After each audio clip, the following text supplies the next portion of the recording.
I am unashamed. What about you? But I got to thinking about it, Jase. Do you remember that time there were 9 of us that packed in the station wagon, and we drove to Orlando, Florida, and you were dating Missy. Y'all weren't married yet. So there were girlfriends. I don't think Willie, Corey, I don't remember Corey being there, but there was 9 of us in a station wagon. And Lisa and I had Anna at that time, so we had one baby. And we drove all night to get there. Do you remember that, Dan? No. It's foggy. No, things like that are wiped from my memory. Well, the reason I remembered is we stopped at I was helping drive, so we stopped at a convenience store to get some something to help me stay awake because I was driving the last leg because I guess I was the youngest. You were asleep in the back of the station wagon along with everybody else. It's like, 4 or 5 in the morning. And I took one of these high caffeine pills, but on an empty stomach in the middle of the night when you're driving, bad call. So I wound up stopping every 20 minutes and throwing up the last leg of the trip. So I'll never forget it. I'm glad you have, though. What was the goal of the trip?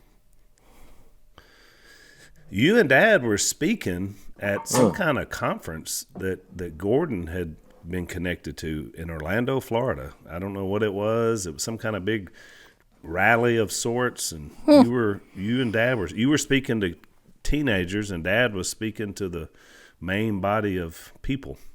You know what? I think I do remember that. Because that's the time I spoke.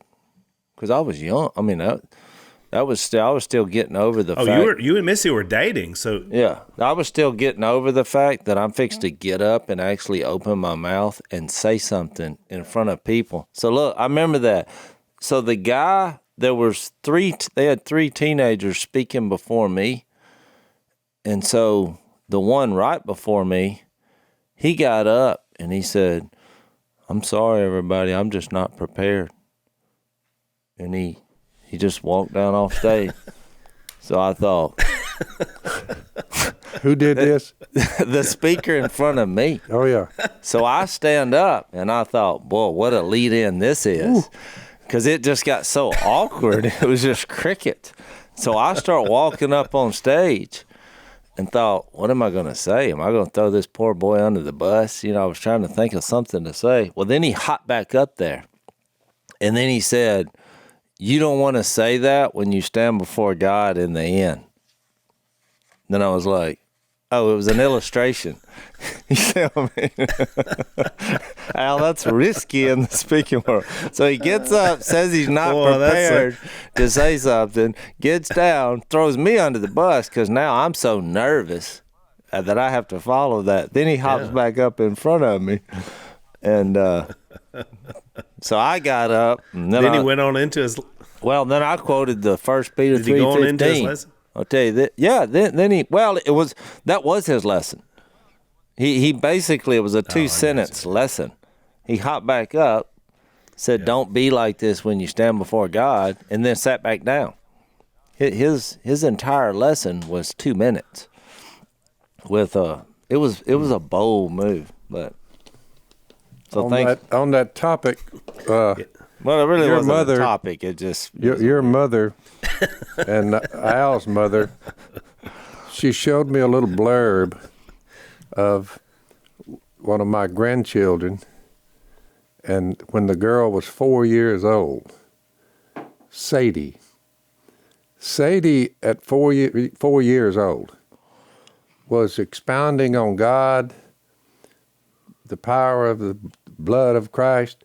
She's just talking, and somebody just had a cell phone there and it was catching her talk. She went from 4 years old. By the time she got to be 10 years old, I mean, she was a I looked in my Bible and I said, let me just see what this young girl's all about, because at 4 years old, when you hear someone, a 4-year-old child, speaking about God to the extent she was, I mean, it was just coming out of her. She was not coached. She was not trained to do that, but she just started, the word for it is prophesying.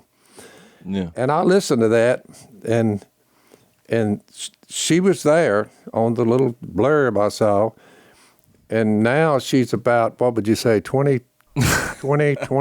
Stay away from numbers. She's past 20. Past 20, has a child, but now... How old is she, Al? Now... 25, probably. She goes nationwide. She's about 25, yeah. Now, I looked at it, and I said, Willie and Corey didn't train her that way. There's other daughters they have, but this one, I mean, goes around prophesying. So it reminded me of the 4 daughters, I think it was 4 of them, that 4 daughters of, who was it, Philip in the book of Acts that prophesied? Philip the evangelist had 4 girls, and they all did that. So I just listened to it, and she's 24. Is it bad that I you was have to... literally amazed by her saying what she was saying. I mean, Yeah. I noticed that when she was a kid. How do you explain that? You know, as a believer, Phil, I don't want to read more into it than it is, but I'm going to give you my explanation. I think that I watched her grow up, and I just think she just had a special gift from our Heavenly Father that she was going to proclaim. That's why I was never shocked at her success. It was almost like, well, somebody bound to be coaching that little girl and brainwashed her. No. She came out saying she was gonna be God's spokeswoman, and she has been ever since. And now she's 24 years old. But now, if you want a sermon, just ask this young girl, and she happens to be my granddaughter. But I will have to admit, I've never seen anything like that. Not since I've been on planet Earth. Yeah, I've not seen a woman, a girl that young.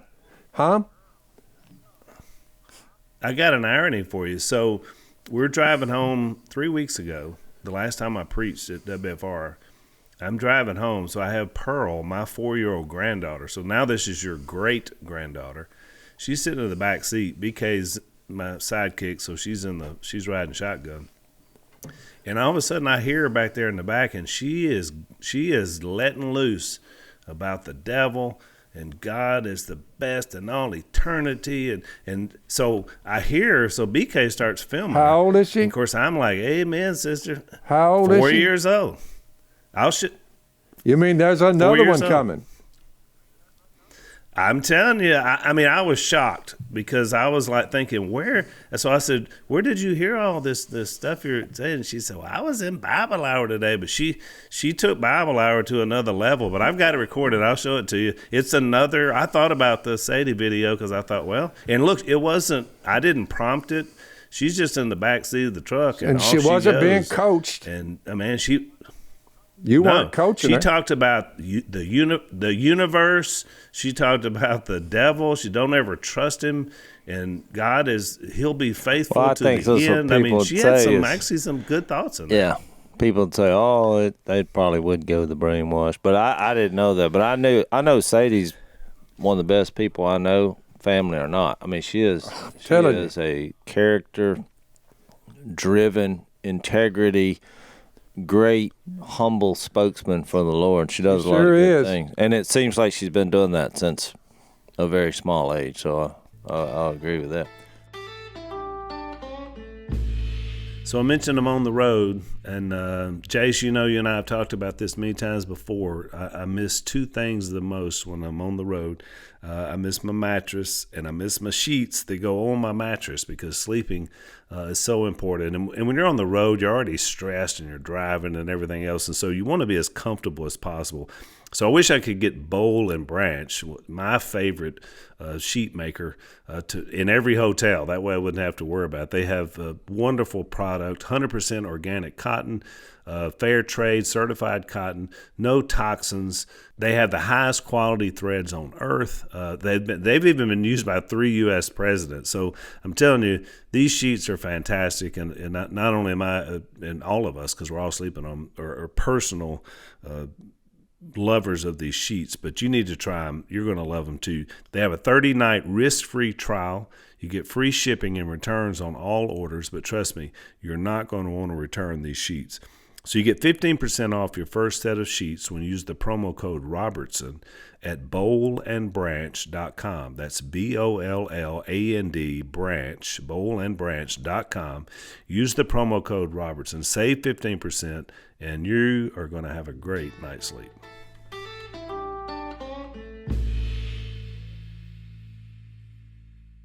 What I'm saying is, I don't get impressed. Well, it might help. I don't get impressed easily, Al.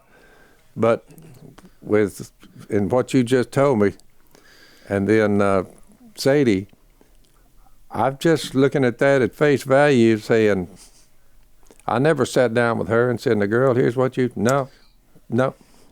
I mean, we're a spiritual family, that's for sure, all the way around. But you would have almost thought. I mean, it was just coming out of her like I've never heard before. Not a girl that young.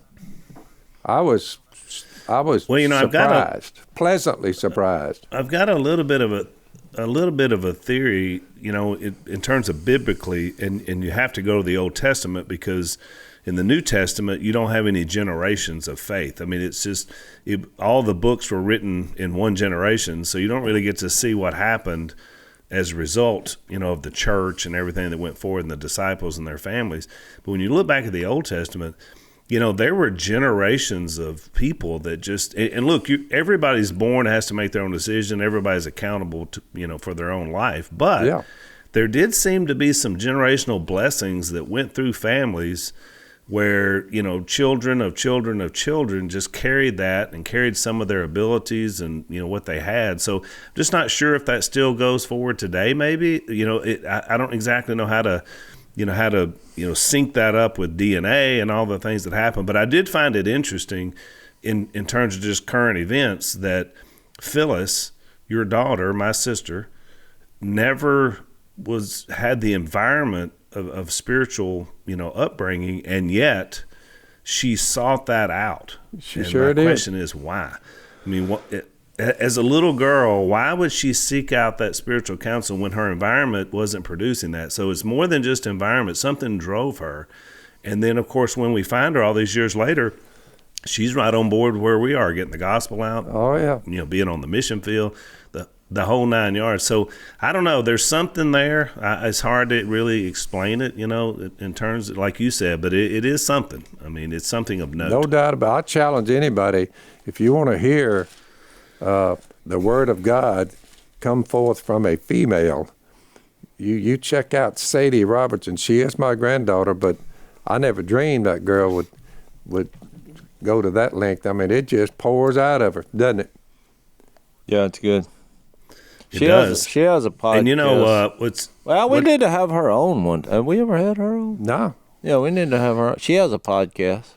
We haven't, but I got something to announce. So it just so happens that next week on one of our podcasts, we're having her husband, Christian, on our podcast. He started a new podcast, and so he wants to be on ours and tell us about what he's doing. He's Did they name him really Christian solid man. Did they name him Christian before he met Sadie, or was it afterward? Maybe that's what got our attention. Because that name kind of blends in with, she finds a guy and his name is Christian. I'm like, she might have bumped into him. You can't make this stuff up. Yeah, she might have bumped into him and said, "What's your name?" I'm Sadie, and he said, "I'm Christian," and she thought, "Okay, yeah, I'll marry you." I don't. It escalated quickly. Man, I would say, as the grandpa, there's no way around the fact that really impressed me. Your children and your children's. You're right, Al. All these things about your children and their children, your children's children. It's throughout the Old Testament. It really is. Yeah.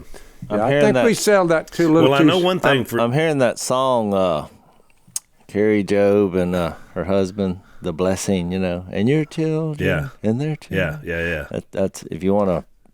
There's something to that. Well, I'll let you listen to that after the podcast. It works the other way.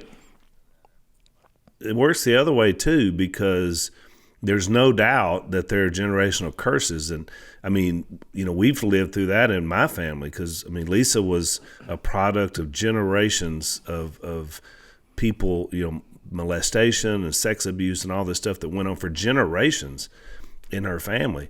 And so she had to be the chain breaker. Speaking of songs, Jay, she had to be the one that was like, no more. And so the only way you break those generational curses is by turning to God and making that change. And then you start generational blessings. So there's no doubt about it. Sometimes it'll run through families. And again, that's all present in the Old Testament. We don't see much about it in the New.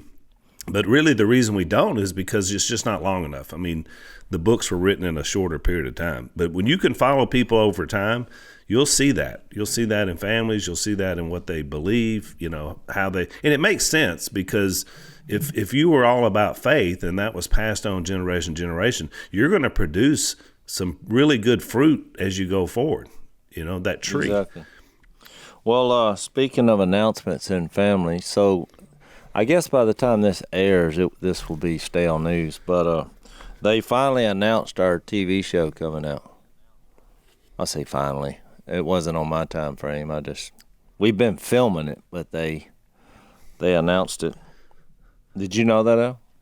Yeah, it popped up in my news feed. That's how I knew, Jase. It came up on Fox News on my phone, and that your new show was going to be coming out this summer. So, which we've kind of been alluding to it because let's face it, Unashamed Nation is the reason there is a show. It generated with this audience. Yeah, that's right. So y'all have done well. I want to get it right. So it says the Duck Clan, they're spreading their wings again. Jase, that's me, and Jelp, the sons of patriarch Phil Robertson, you got mentioned, Phil, will star in, and the name is Duck Family Treasure. What do you think about the name? Duck Family Treasure. I don't know, but if I saw you just walking down the road, Jase, if I just saw you and I passed, but you were walking down the road. Would you pick me up?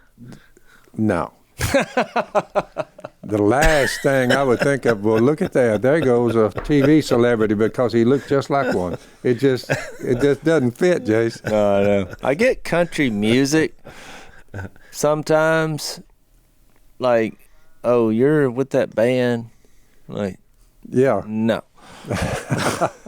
But, by the way, I was in, let me finish this. I'll tell you that story later. So the unscripted show, it's coming out on Fox Nation, or I read a couple other things. Either, I'm not real sure, but either if you watch Fox Nation, Fox News, or Fox Business in June, you'll see it. Because you know how the internet is. They all announce it. No, Jase, I don't know how the internet is.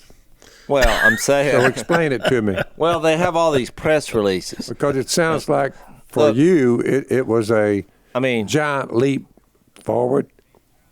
What do you mean? To do what you're doing.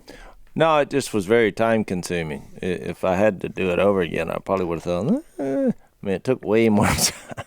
We're like at the end of the road on the filming aspect. We got a couple weeks left. Plus, there's more to that than most people realize. The work and the hassle to go through all that.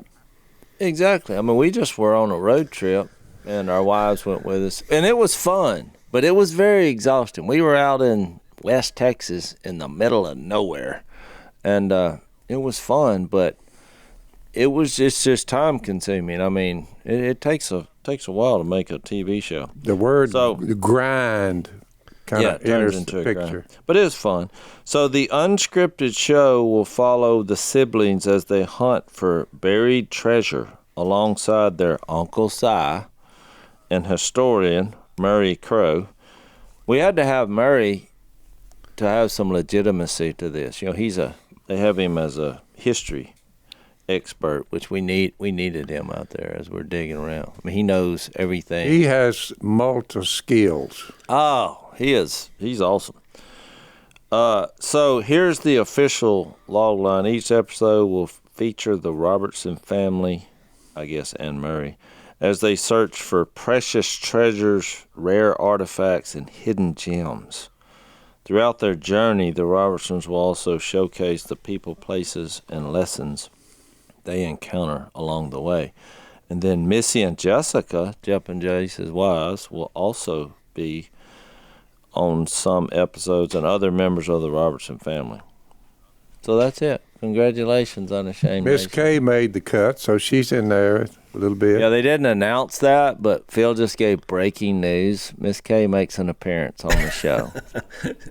She does. Yeah, so that was fun. You couldn't have picked a better special guest star. So people have been asking me, well, how is the show? But you don't realize you do this so many weeks in a row, and then you just kind of forget. It all just becomes a big blur. Yeah. So I don't know. I'll be watching it like y'all do. I mean, it's hard for me to comment on it because I don't really know how it all will come together. So alert your audience, Jase, our potential audience.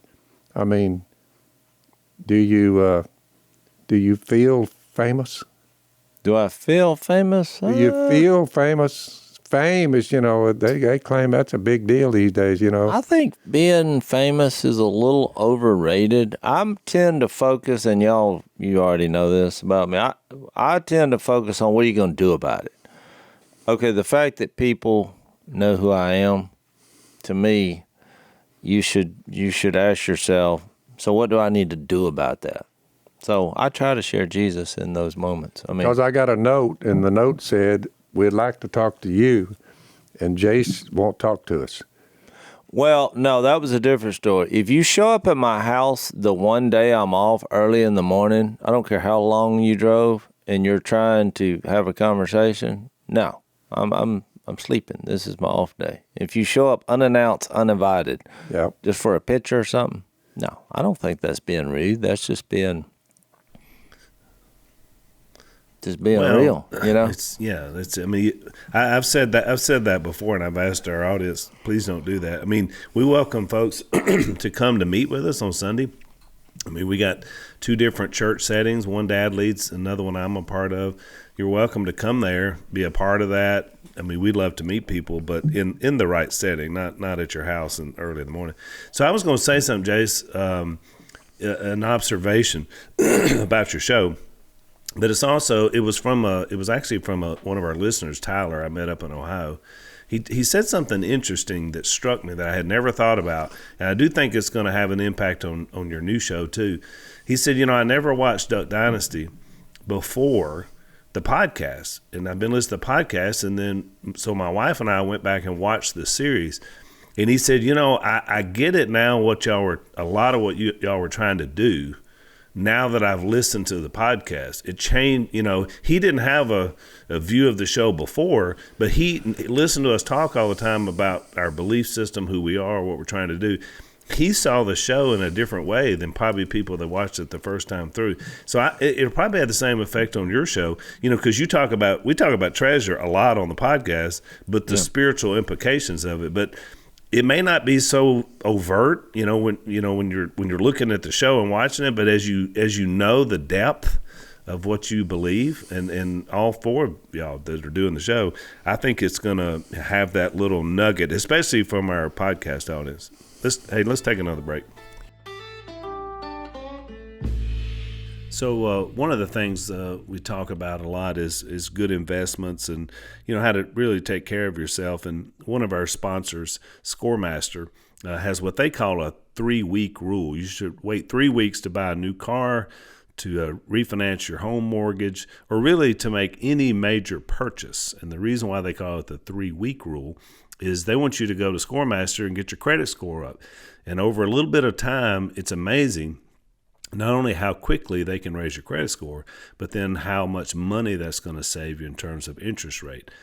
They have on average 61 points your credit score going up, which that means tens of thousands of dollars that you're going to save when you set that interest rate. So be sure and check these guys out. They have great technology, great credit card data scientists that help you to boost that credit score. It only takes you a minute when you go to their website, and it's free. To see how many points you can add to your credit score. So go to scoremaster.com/Phil. That's scoremaster.com/Phil. Scoremaster.com/Phil to save some money and get that credit score up.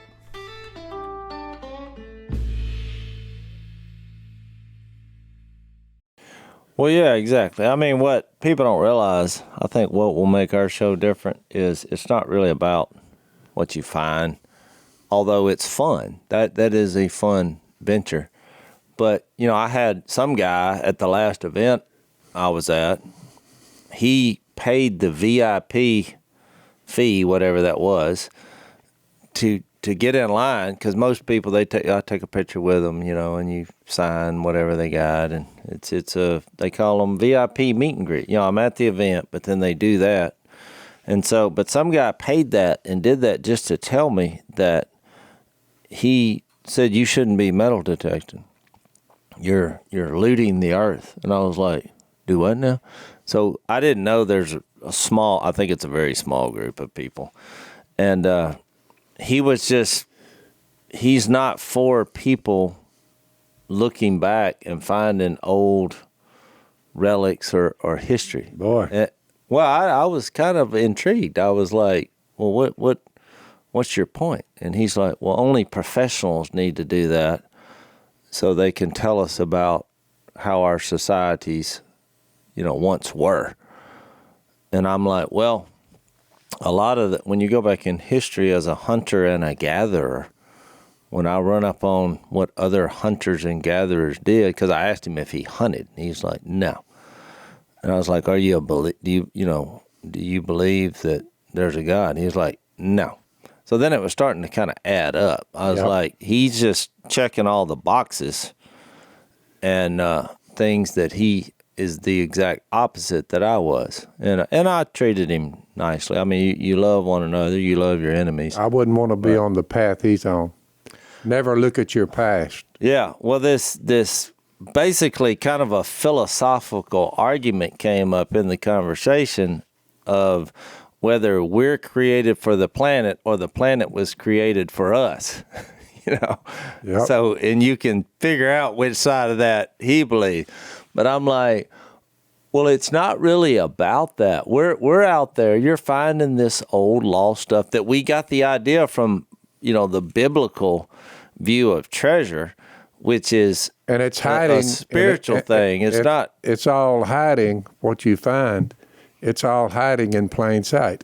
All you need is a metal detector, and you can look at. All right, you dig and you find stuff that was lost of value, and you put it back in circulation. Like for me, his logic is not adding up. Yeah, I'm not a seller. I don't sell anything I find, but I try to use it in a positive, nice way. That I mean, you learn from history. Some history's good, some of it's bad, but you learn from it so you don't make the same mistakes, and you keep the bad stuff from trying to repeat itself, which it normally does.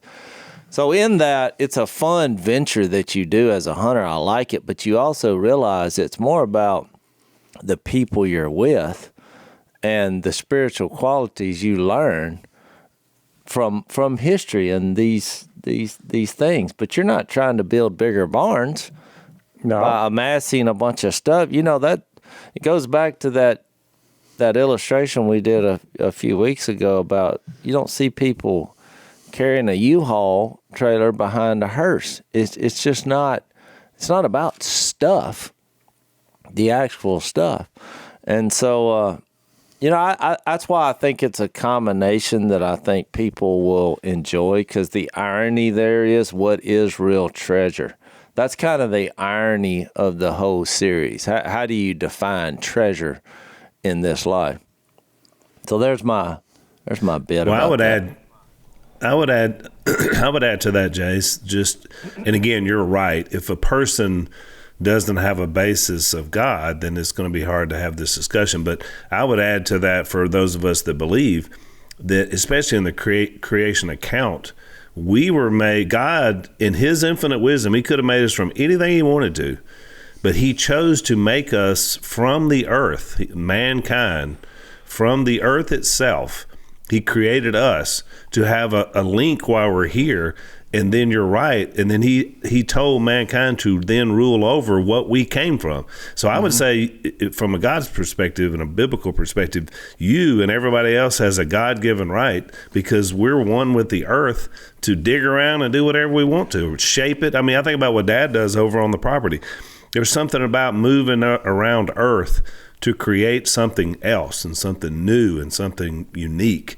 And you've created that a wildlife habitat out of our hunting property. And you've done that by moving the earth around, to attract animals and birds.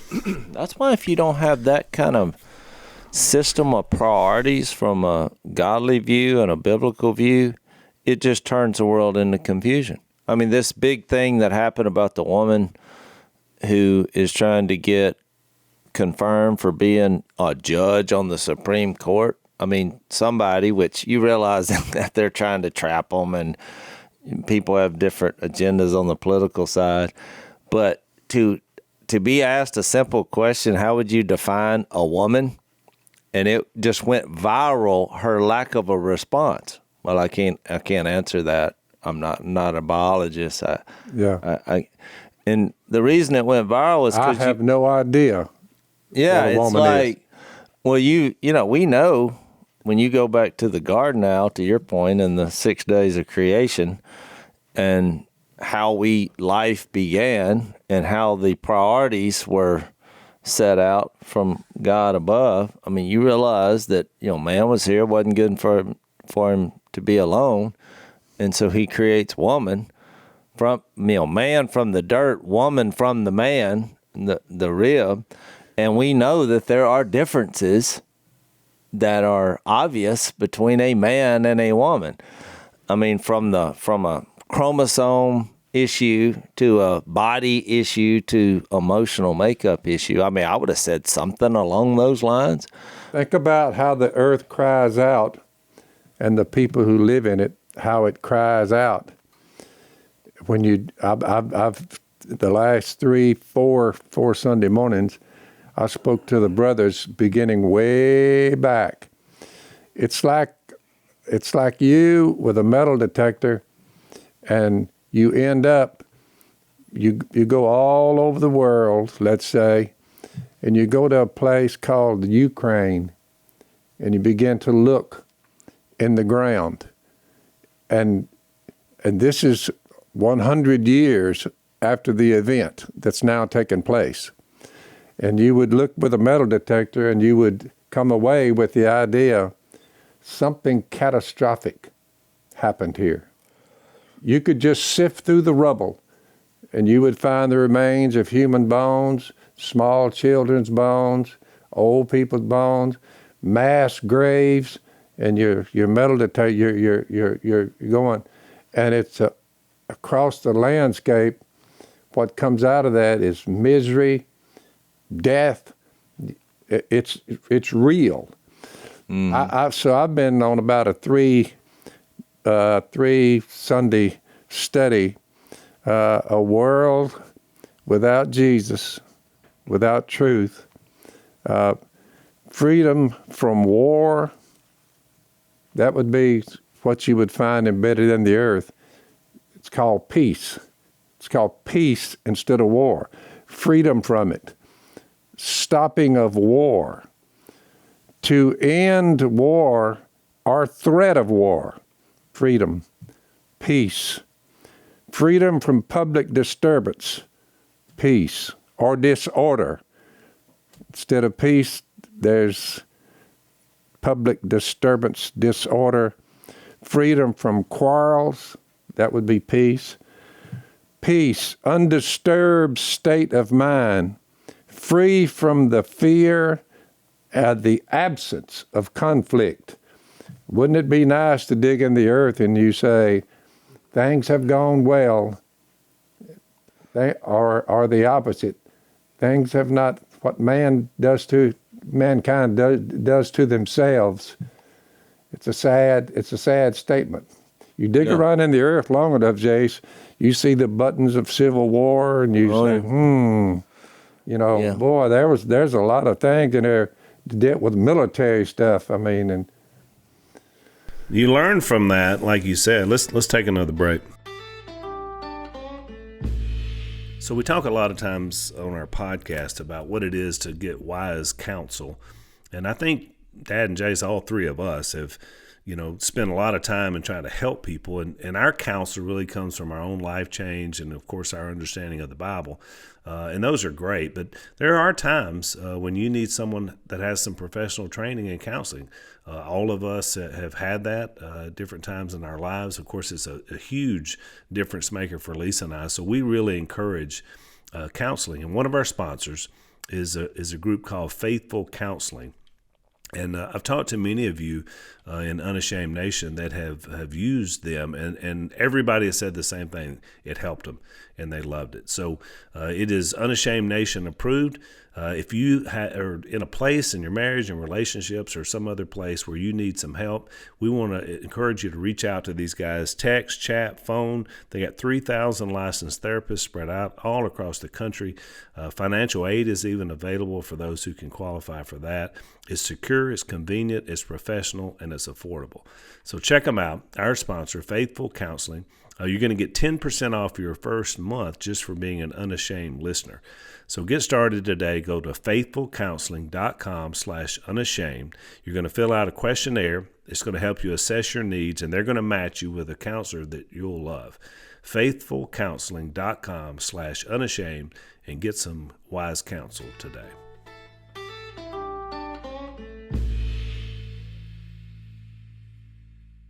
Whenever I went to Munich a few years ago, I was leaving Munich to drive to another part of Germany, and I looked out and I said, what is that mountain range? Because there were 3 or 4 huge hills, small mountains. And the guy that was driving us said that was Munich, from World War II.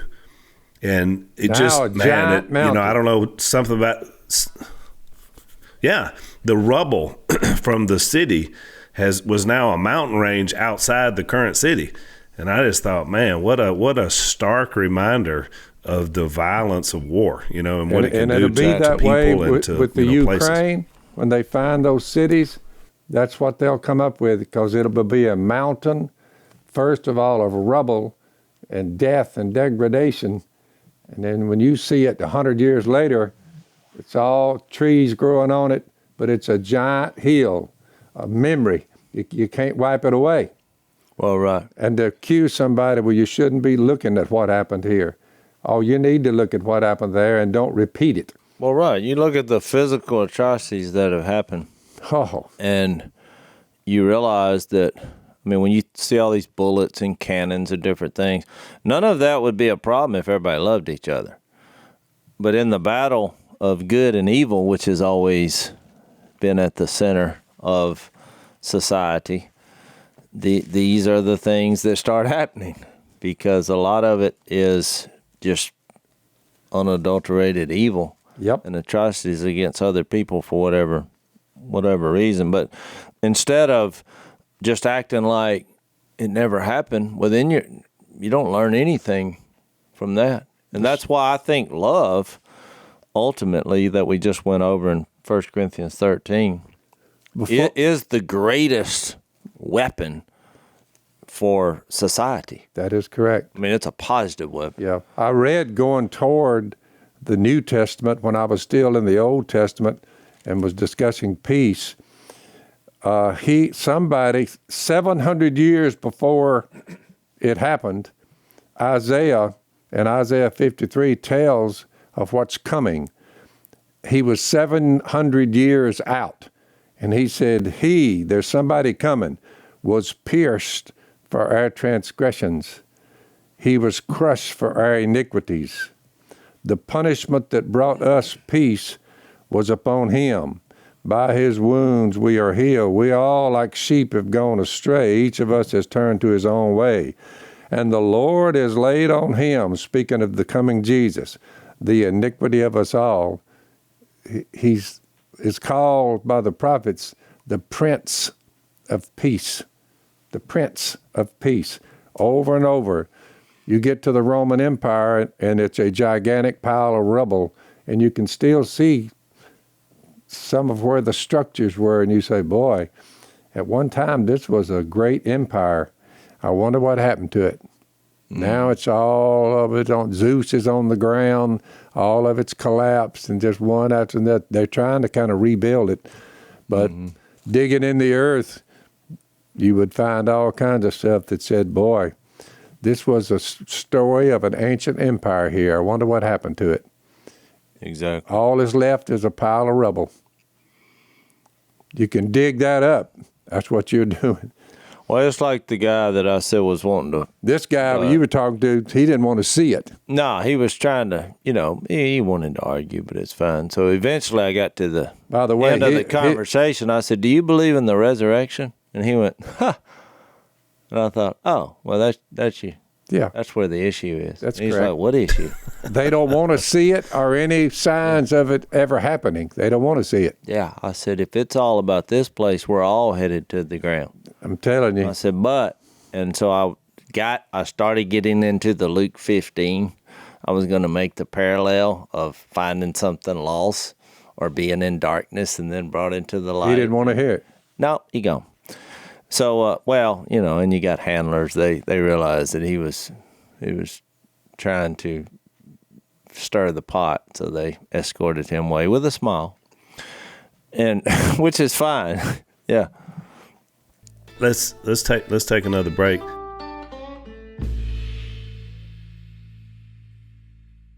I had one more observation. Something you said, I wrote it down because it's another. And I know it sounds like we're picking on this person, but it really does show you different mindsets, because outside of even belief, I want you to think about what he said. It should be left in the ground for experts to find and then tell us what it means. Yeah. Now, just think about that one thought. In other words, you can't find it and then say, I discovered this, and then we find out together what it is, and then we talk about what it means. We have to have an expert to find it and tell us what it means. Yeah. That's a mindset you're seeing all over the world. That's like, we need somebody else other than us to be the person that tells us what everything means. Yeah, and I took that whole to mean, mindset, I'm telling you. Yeah, I took that to mean that was a sophisticated way of saying, I don't want you to hunt stuff because I want to find it. He was like, it's okay for What's me. the old statement? If you don't learn from history, you'll be bound to repeat it. Yeah, that's right. I think that's that's really a good tagline for what we're doing. But we're going to apply things to, when you read the definition of love, you think about it on how, when you're digging through history and you see how this one paragraph really, if that would have been pursued, on how that would have been an answer. When you think about love as patient, because this is all has to be done among people. This is a relationship definition in God's wisdom. It's kind, it doesn't envy, doesn't boast, it's not proud, it's not rude, it's not self-seeking, it's not easily angered. It keeps no record of wrongs. Man, that's a big one. That the last two are huge. Oh, because when you think about where wars start, a lot of them happen because people get angry real quickly, or there's a wrong that's been done that they're not willing to move on from. Sometimes it goes back centuries. Exactly. It doesn't delight in evil. So, because a lot of the atrocities, the evil was the source of it, but rejoices with the truth. Then it gets into more optimism on how life should really flourish based on how you learn from history, because it says it always protects, it always trusts, always hopes, it always perseveres. Well, those are things that are hard to do when you're living in a world full of flawed people. Yep. Because that means you're going to be done wrong, bad things are going to happen, but you're still, you can't fight evil with evil. That's not our mode on how we operate as human beings on this earth.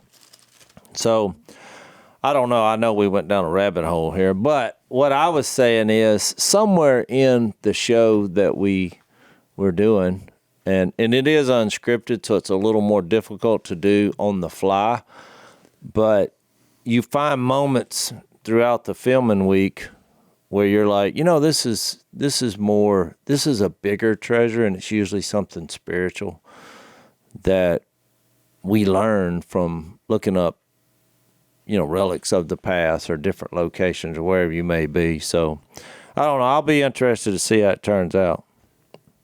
Well, it's a good text there, Jase. Well, I thought it was. In Ephesians 6, Go ahead, and then Dan. you could talk, Al. Put on the full armor of God. There's a little caveat in there, whatever you call it, so that when the day of evil comes, you may be able to stand your ground. And the day of evil, it comes to all empires, and all you have to do is, Jase, is do what you do. Dig it up, and you'll look, and you'll say, aha, I see what happened here, and I see about the time frame it happened. It's a sobering look at all empires' past history, because they all flounder and they all collapse. It's scary. Even with us, Dad, you think about it. I mean, our whole approach on life, but especially on this podcast, you talk about looking back to discover.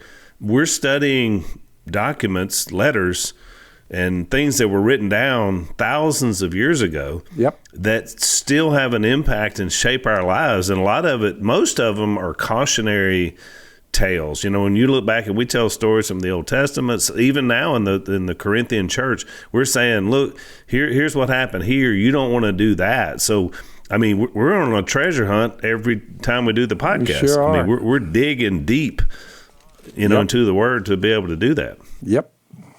Well, I think that's why you have the verse, where your heart is, there your treasure will be also. So, I mean, with any venture that you do in life, there's a temptation. I mean, I'm sure there's been people who have been metal detecting that, cross because they kind of have the rules of engagement for metal detecting. I mean, it's like you would never hunt somewhere you didn't have permission. You would never want to leave, dig a bunch of big holes out there and just not put the dirt back, or, I mean, just common. But Jase, where you visited, when you went to over there and looked at it, where Jesus walked, you looked at it, let's face it, they did a lot of digging. Yeah. That part of the world, they did a lot of digging. Well, they're still digging. Oh, they're still digging. You say, why they keep digging? Because the remains of the past, they're all there. And then when they discover this and they discover that. Well, what I thought, Phil, though, is before you read that, what I thought was the more digging you do, the more you realize you need to figure out a way off this planet alive. See, that's it. In other words, I think that's why the Apostle Paul characterized it. He says, pray also for me that whenever I open my mouth, words may be given me, so that I will fearlessly make known, and this is exactly what we're doing, the mystery of the gospel. You can dig in the earth. You can look up into the heavens. He said, I'm an ambassador in chains. They've locked him up. Pray that I may declare it fearlessly. And he brought good news, Jase, and he's chained up in prison because people didn't want to hear it. Yeah.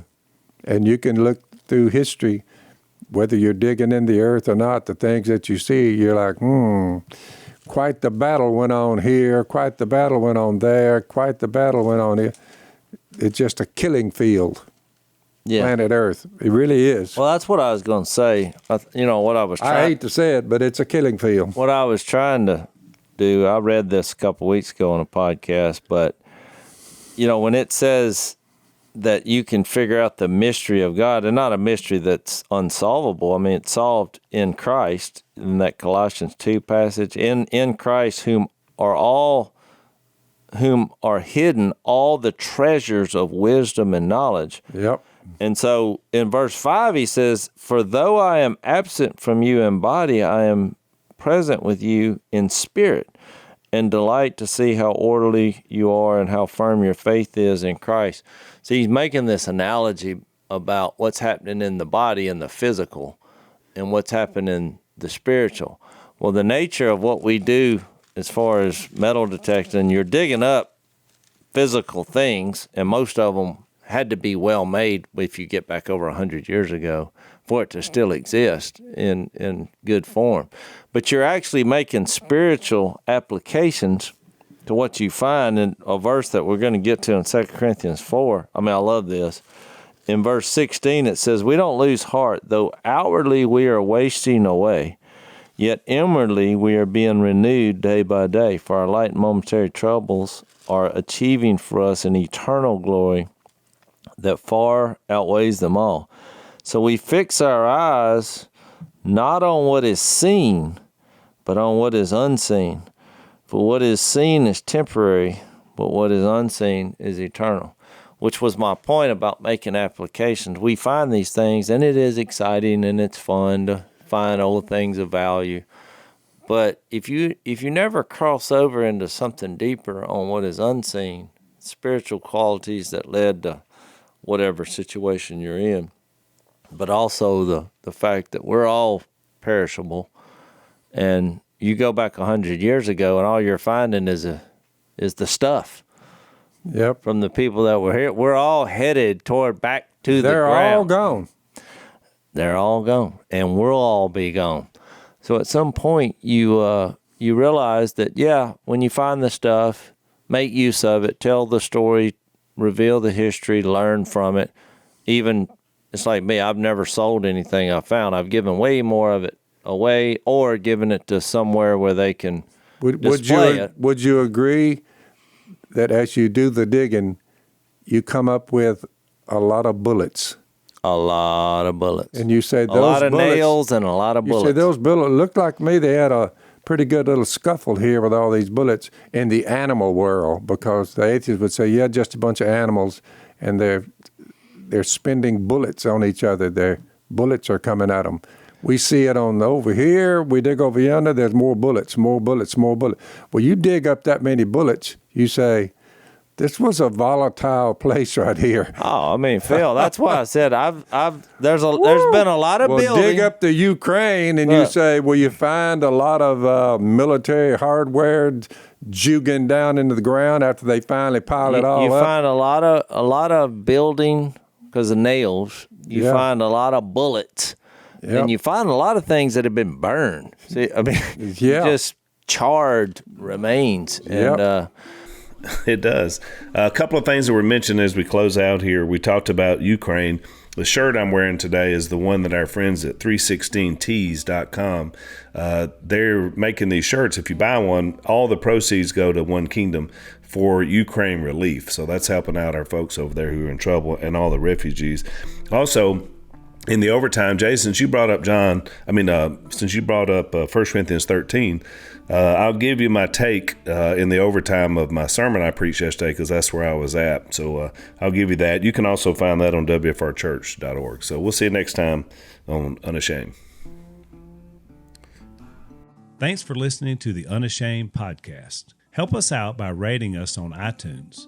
And don't miss an episode by subscribing on YouTube, and be sure to click that little bell to get notified about new episodes. And for even more content that you won't get anywhere else, subscribe to Blaze TV at blazetv.com/unashamed.